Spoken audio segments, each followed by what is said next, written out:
Bom dia, primeiramente, bom dia a todos. Obrigado aí pela presença. A gente está na terceira edição, terceira aula da arquitetura sagrada como literatura construtiva. Hoje o nosso professor vai ser o Francisco, né, que estava aqui nos outros eventos também. O Toninho também deve estar chegando. E, primeiramente, eu queria agradecer aqui o apoio do Ministério da Cidadania e da patrocinadora Atlas Schindler, assim também como da Museu de Arte Sacra, através do Governo do Estado de São Paulo. Então, vamos começar aqui. O Francisco vai fazer essa primeira parte. Obrigado novamente pela presença de todos vocês. Boa tarde. Bom, eu acho que a gente vai seguir o programa do nosso curso, né? E eu acho que a gente fez a apresentação aquela primeira vez, né? Mostrou mais ou menos qual seria a nossa filosofia de curso, né? Essa outra aula foi a do Vitor Hugo, que ele deu essa explanação um pouco de como seriam essas arquiteturas sagradas, né? E o Vitor, como bom arquiteto, né, ele com certeza recheou essas aulas de imagens, de templos, de todos os lugares do mundo, né? O grande problema da gente sempre focar muito na questão das imagens, né, quando a gente fala dessa questão dos templos, é que a gente sempre fica refém delas, né? A gente falou um pouco disso na primeira aula, de como a nossa metodologia de estudo da arquitetura é muito viciada, refém na ideia da representação gráfica, né? Isso cria um certo gap, né, um certo abismo entre como esses caras construíam, para a gente entender como eles construíam, porque eles não tinham a mesma capacidade de reprodução de imagens que nós temos, né? Na verdade, toda a nossa ciência das imagens ela é uma construção do século XIII para frente, né, com a ideia da perspectiva e principalmente elaborada por pintores como Giotto, né, e tomou a forma que a gente conhece no Renascimento, em grande parte pela ajuda da imprensa, né? Por quê? Porque a imprensa consegue disponibilizar imagens no mundo inteiro, né? Boa parte da arte sacra colonial, por exemplo, ela é fruto dessa reprodutibilidade das imagens, né? Por exemplo, a gente sabe que boa parte dos modelos de Aleijadinho, Mestre Ataíde, todos os outros pintores da América colonial, isso sem falar nas outras possessões europeias na África e na Ásia, as suas obras foram feitas a partir de gravuras que eram produzidas sob o olhar vigilante da Igreja Católica, para garantir assim que a transmissão da doutrina católica não daria espaço para mal-entendidos, heresias, paganismos de qualquer forma, né? Então, você vê como toda a nossa ideia de arte, a gente esquece de pensar que no Renascimento é que se elaborou toda a nossa ideia de arte, né? Ela é dependente dessa questão da imagem, né? De ter acesso às imagens, desenhar imagens, imprimir imagens, fazer circular essas imagens, né? Isso teve, inclusive, repercussões muito grandes no jeito que do Renascimento para cá a gente projeta os nossos edifícios, né? Do mesmo modo que o Aleijadinho e o Ataíde, todos os artistas da colônia americana e africana e asiática podiam contar com modelos europeus, os arquitetos também podiam, né? Porque desde o século XVI, os arquitetos se esmeraram na produção de manuais construtivos, né? O mais famoso de todos é o Vignola, né? Que deve ter tido umas 200 edições desde o século XVI até o século XIX, né? Ou seja, eram manuais que forneciam a construtores do mundo inteiro uma planta, né? Forneciam a construtores do mundo inteiro um esquema axiométrico de como se construía uma igreja, né? Isso permitia que, por exemplo, carpinteiros que nunca estiveram em Roma pudessem reproduzir, pelo menos de maneira simplificada, todos os edifícios, até a Basílica de São Pedro, né? Isso é muito interessante, mas isso, na verdade, como eu falei, isso está na base de toda a nossa ideia de arte e arquitetura.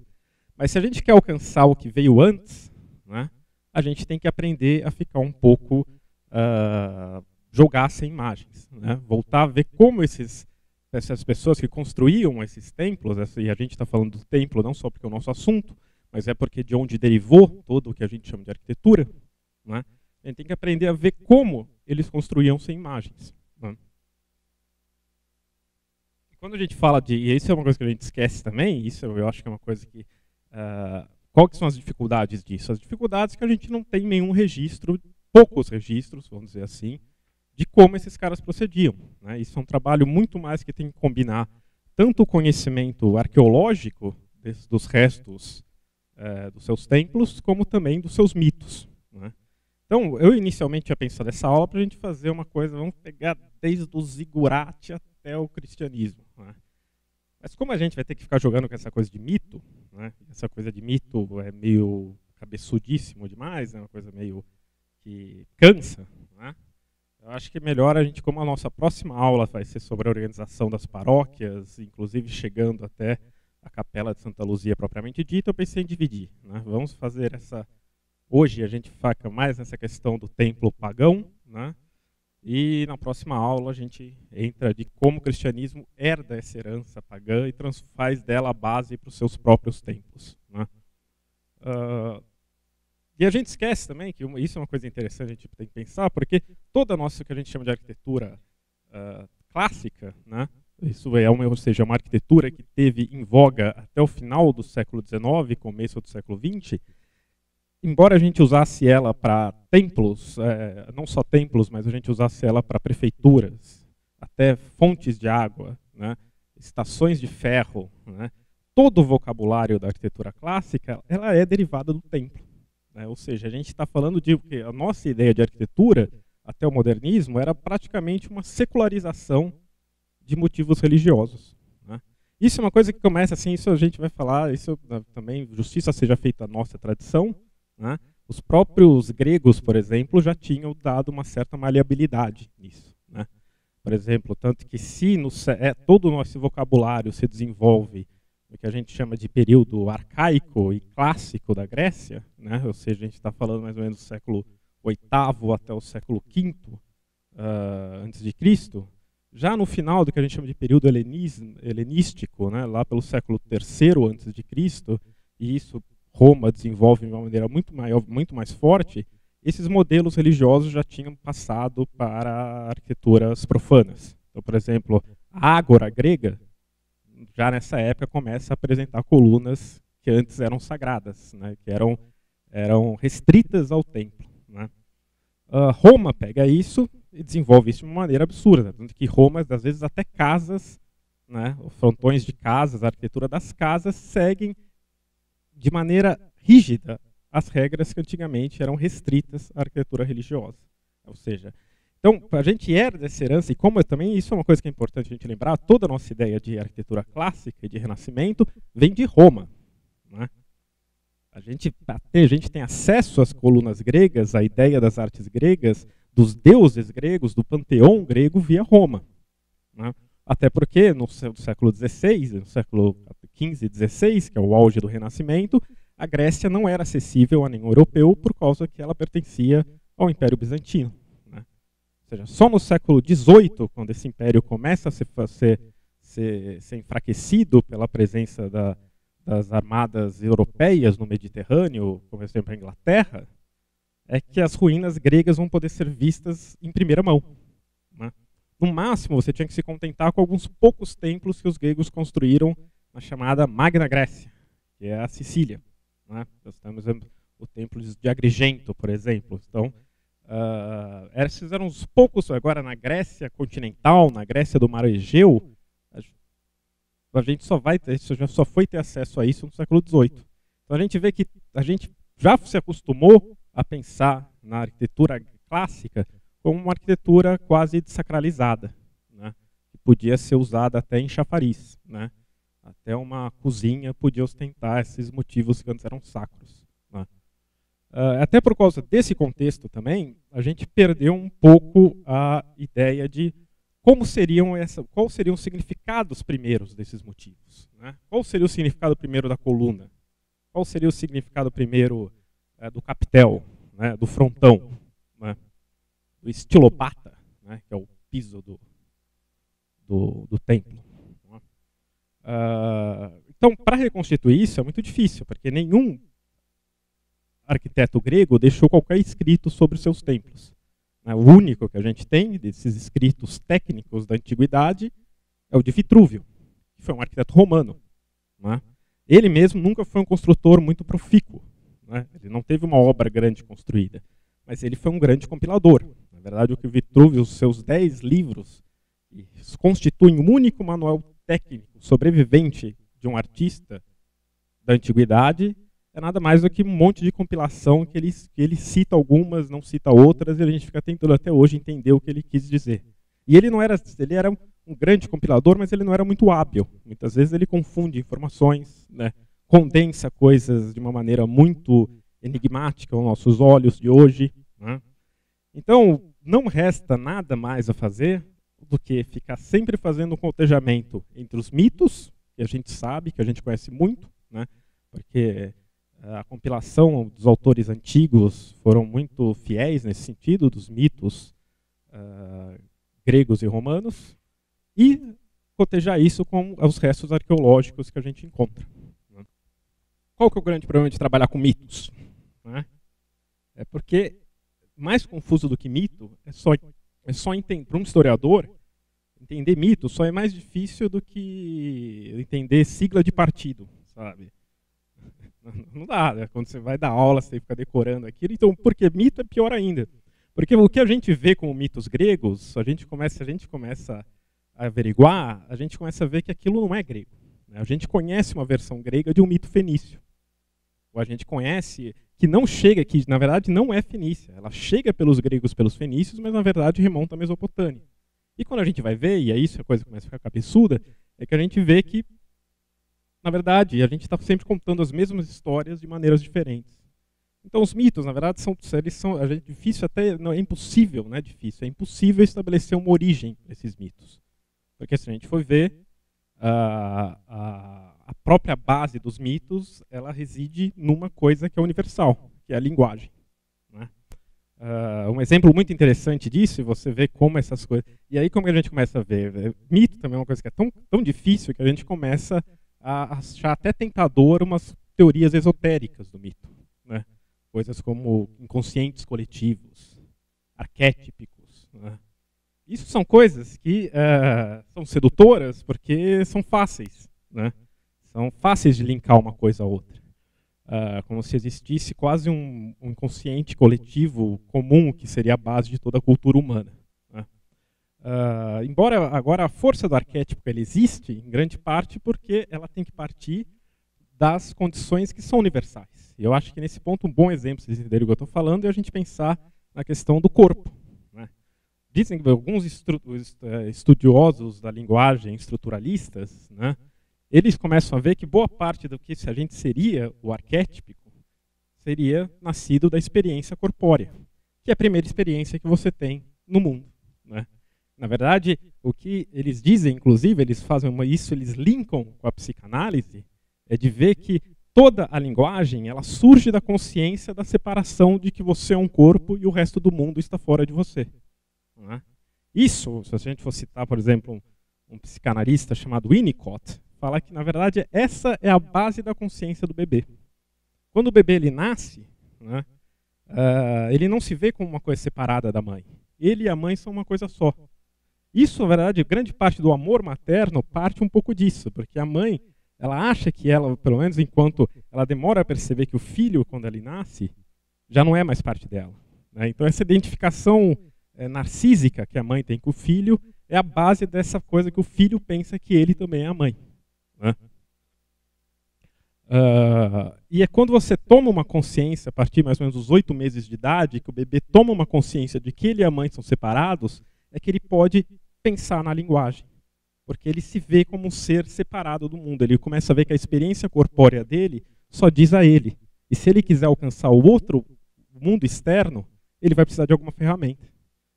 E essa ferramenta é a constituição da nossa mente, como um órgão que consegue pensar em linguagem.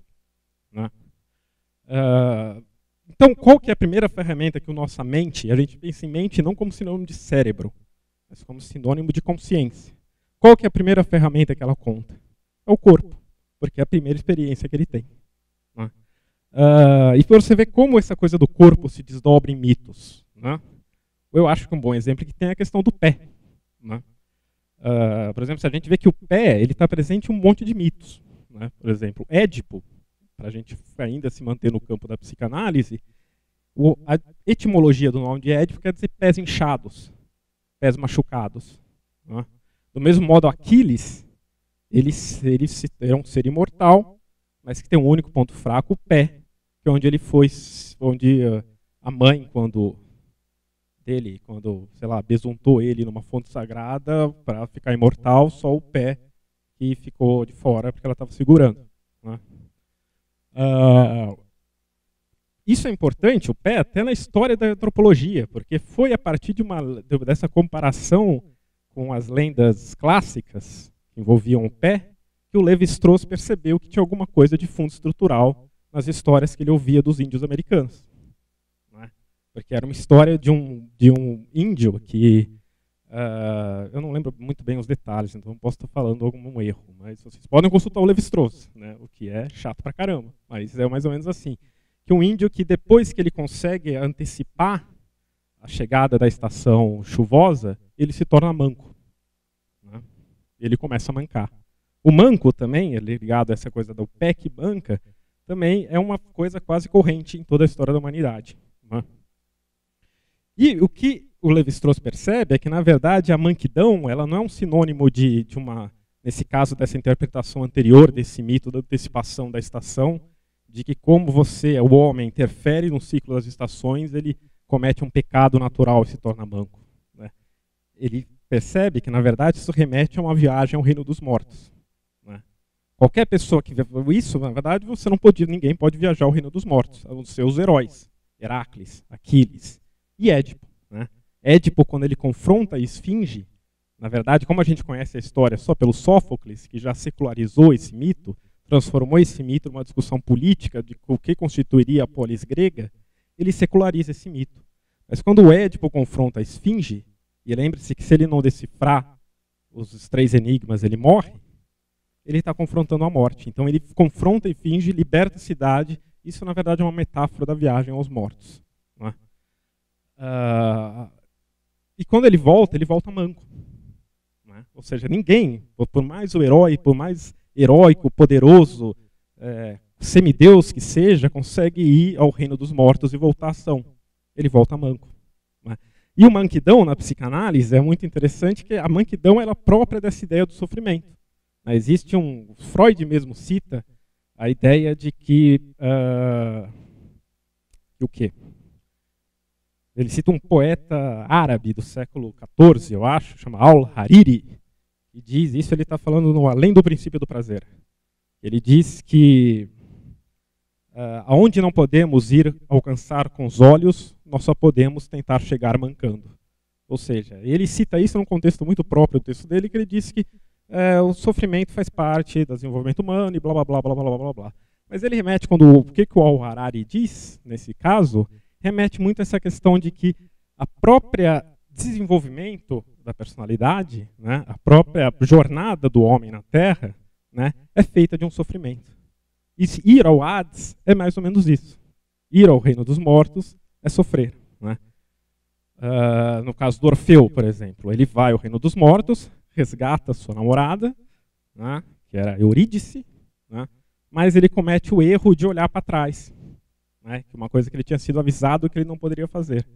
E quando ele faz, a sua namorada não consegue mais sair. Ou seja, ele se torna manco, ainda que de coração. Né?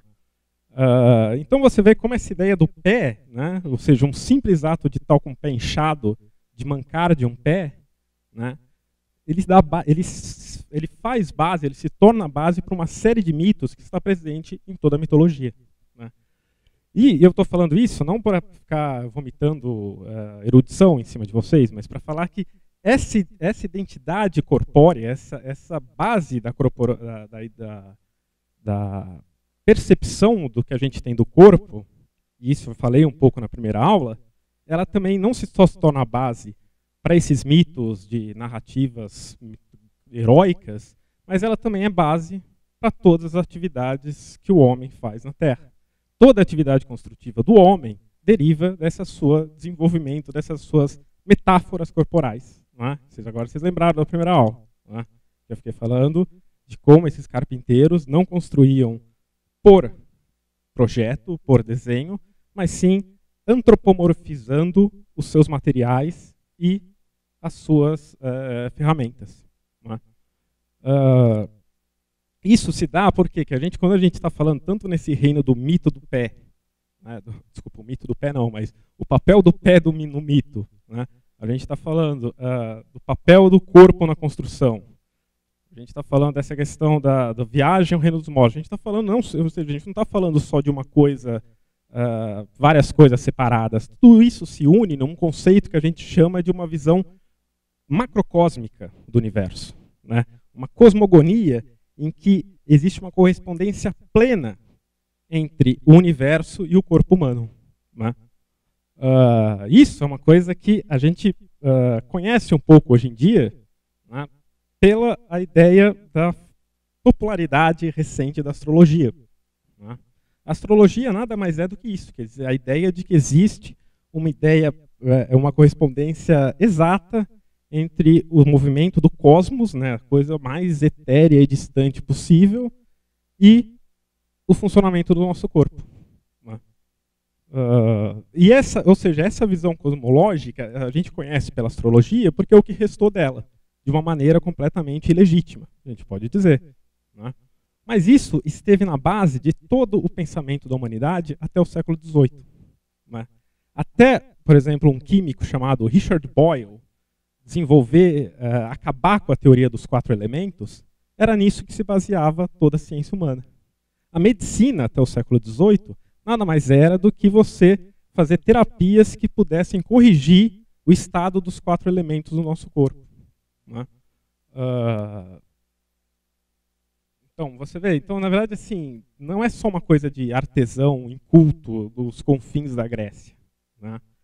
Essa metáfora cosmológica foi operante até 200 anos atrás. Ela começa na aurora da humanidade. E ela continua até 250 anos atrás. Né?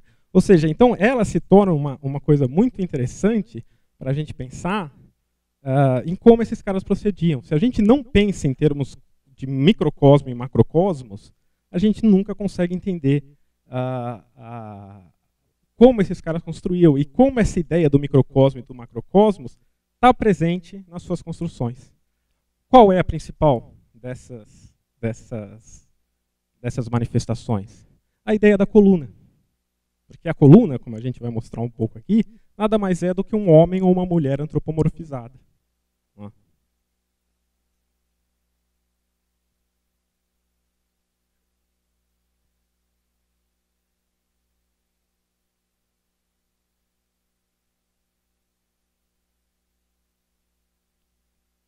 Essa ideia da cosmogonia, dessa concepção macrocósmica do corpo humano, né, está na base do que a gente falou um pouco na primeira aula, que o homem se torna a medida de todas as coisas.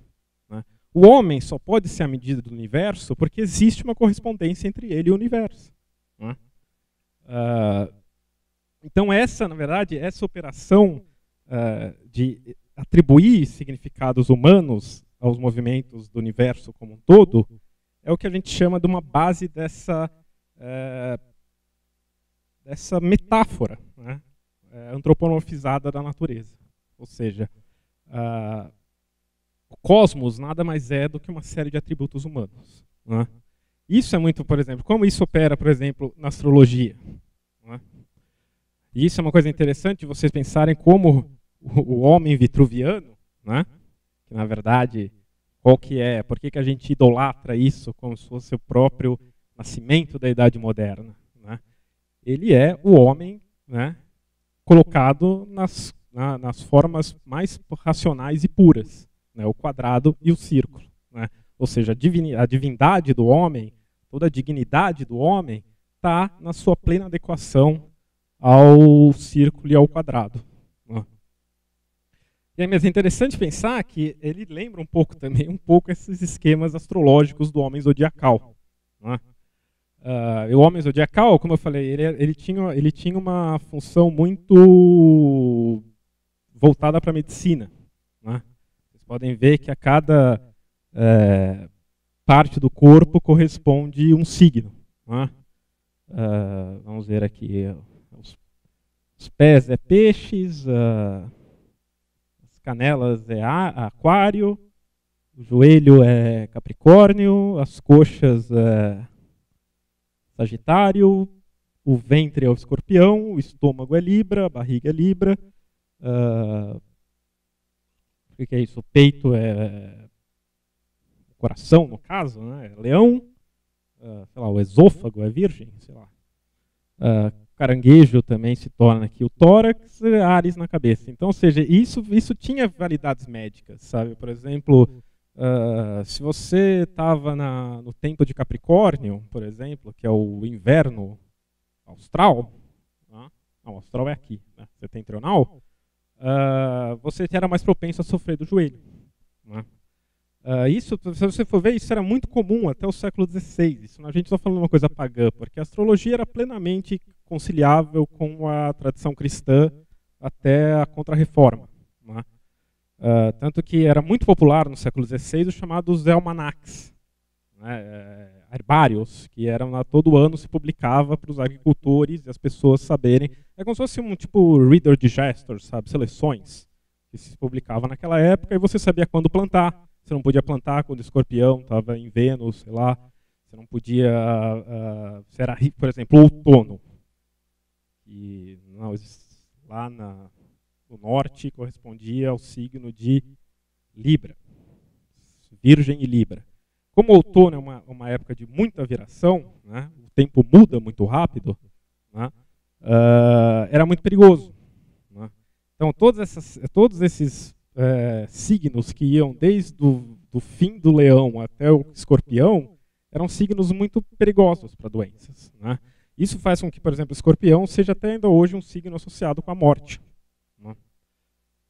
Então, você vê, isso eu estou explicando tudo isso, mas para mostrar que isso não é uma coisa só de Nostradamus. Que Nostradamus, que aliás, que era um médico. Né? E existiam, inclusive, muitos debates de que a única pessoa autorizada para exercer astrologia seria um médico. Né? Porque ele é o único que seria capaz de identificar as mudanças no corpo com as mudanças no céu. Isso é muito interessante a gente pensar, por que a astrologia tem a ver com metáfora? Né? Olha, além do fato de você ter, não vou nem entrar no fato de você ter os animais, as constelações são metáforas de animais. Não estou falando assim, o que a gente pensa aqui, como a gente identifica como esses caras pensavam. A gente vai ter, por exemplo, o que são os signos e os planetas? Eles são símbolos fixos, eles têm significados. Marte é guerra, Vênus é amor, Saturno é a justiça e a não sei o quê, sabe? Os signos também têm a mesma força, sabe? Câncer é a emoção, Sagitário é a criatividade, Escorpião é a morte ou o inconsciente. Ou seja, eles têm esse signo. E a partir do momento que esses símbolos são relacionados com o movimento do tempo, com o movimento da abóboda celeste, que não é fixo, né? Ele é mutável, você consegue qualificar esse movimento.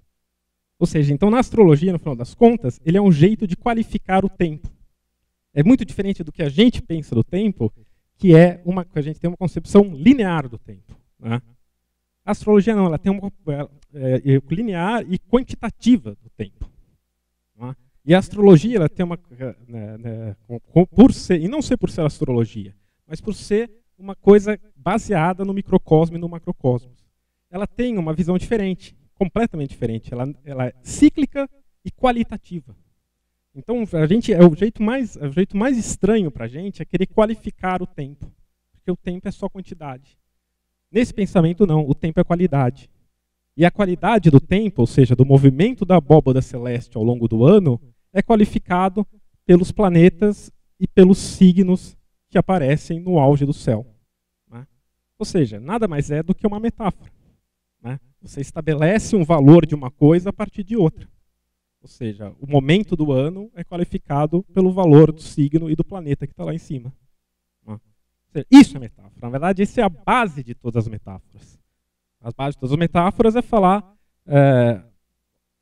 não falar a árvore é vermelha, mas falar a árvore é o quê? O vermelho é uma árvore, sabe? Ou seja, é o contrário, você consegue aproximar coisas distintas a partir da aproximação, né? E esse pensamento metafórico também, de novo, está na base dos mitos, né? Ou seja, você aproxima a manquidão do pé à viagem ao reino dos mortos. E você aproxima o homem à coluna. Né? Ou seja, eu sei que isso aqui está virando uma coisa quase... como é que se fala? Como a gente pode definir isso daí? Só não fala esotérica, por favor. É isso justamente que eu não quero que vocês pensem. Sabe? Filosófica, obrigado. Por quê? Porque a gente não tem outra saída, sabe? Se a gente quer entender como essas arquiteturas funcionavam, a gente não tem outra saída a não ser recorrer a esse tipo de jogo. Né? E você vê como a duração dessa coisa, se eu coloquei esse aqui, esse homem zodiacal, é porque a gente tem que pensar que isso é do século XIV. Esse aqui é um símbolo basicamente parecido, que é um deus grego primitivo, que já é da final um pouco antes de Cristo. Né? Ou seja, esses paradigmas permaneceram plenamente válidos nesse tempo todo. Né? Aqui a gente tem o deus Fanes, que ele é um deus muito interessante, ele não é um deus do panteão grego. Ele é um deus primitivo, primordial, ele é tipo antes dos titãs, inclusive. E ele tinha um papel muito impreciso, porque os mitos diferem muito sobre isso, mas ele teve um papel decisivo na própria geração de Zeus. Né? Ou seja, ele é um deus que na verdade, muitas vezes ele é sacrificado para poder gerar Zeus. Ou seja, o deus primordial. Né? O deus primordial não, o deus que rege. Né? Ou seja, ele é um deus que ele é decomposto, né, para poder gerar o panteão, que organiza o mundo. Isso encontra paralelos também em outros mitos, né, que também se relacionam com o zodíaco. No caso, a deusa Nut, do Egito, né, que inclusive, ela era muito comum, as representações mais comuns que a gente encontra dela são em sarcófagos, né, porque ela era quase uma espécie de condutora dos mortos ao reino na sua viagem. Né. E ela é uma deusa do céu, né? Também por isso que ela aparece também cercada pelos signos celestiais do horóscopo chinês. A deusa Nut, isso é uma coisa que eu talvez vou retomar lá na frente, ela também é muito identificada com a vegetação. Né? Ela é também muito identificada com o renascimento da vegetação e da vida. Né? Tanto que é muito comum que outro lugar que ela é muito representada na arte egípcia é nos jardins, nas pinturas de jardins egípcios. Ela está sempre cercada do sicômoro, que é um tipo de figueira egípcia, que era muito utilizada na carpintaria. Né? Isso a gente retoma Nut lá na frente, mas o que eu acho mais interessante, na verdade, é comparar essa ideia do Fanes e dessa concepção cosmogônica do universo com Purusha, o homem cósmico primordial dos hinos védicos, né, que são hinos primevos da religião na Índia. Né. Purusha, na verdade, ele é um mito que ele é o homem primordial, ele foi um ser primordial a partir do qual o seu desmembramento, ele foi sacrificado pelos deuses e os seus membros decepados deram origem a todo o universo. Né. Tudo que existe vivo, não, nem só vivo, rochas, os mares, os animais, os homens, os membros do corpo humano, tudo isso saiu desse desmembramento do corpo de Purusha. Né? Que é uma coisa mais ou menos aproximada, a gente não conhece bem os detalhes, mas do que o deus Fanes grego teria feito também. Né? Ou seja, ele é um todo que é decomposto para dar origem ao universo. Ou seja, ele é um corpo, né, que dá origem às coisas vivas. Esse tipo de metáfora também é muito interessante porque ela mostra qual que é o papel do corpo. Né? Tanto que o Puruja, ele está na base do que a gente chama da mandala indiana, né? Essas mandalas, que hoje em dia a gente costuma, virou moda pendurar elas na janela, quadro, essas coisas, na verdade, elas nascem de um esquema diagramal, de um diagrama na Índia, que era usada para construir os templos, né? Os templos, você sabia como construir cada templo a partir da mandala que você confeccionava para ele. Sabe? Ele que ia dizer onde ia ter parede, se o templo ia ser circular, se o templo ia ser retangular, seria a mandala, né? E a mandala ela é vista não só como uma forma, também é uma forma de construir sem desenho, né? Porque você vai batendo ali a mandala, vai traçando no chão, blá, blá, blá, vai fazendo uns jogos de quase como Lego mesmo, vai rebatendo ali e você tem a planta do seu templo. Se ela tem essa função prática, ela tem uma função ritual, mítica muito grande, porque como tudo que do universo nasceu pelo desmembramento do corpo de Puruja, é a mandala o único jeito de você reconstruir o corpo de Puruja.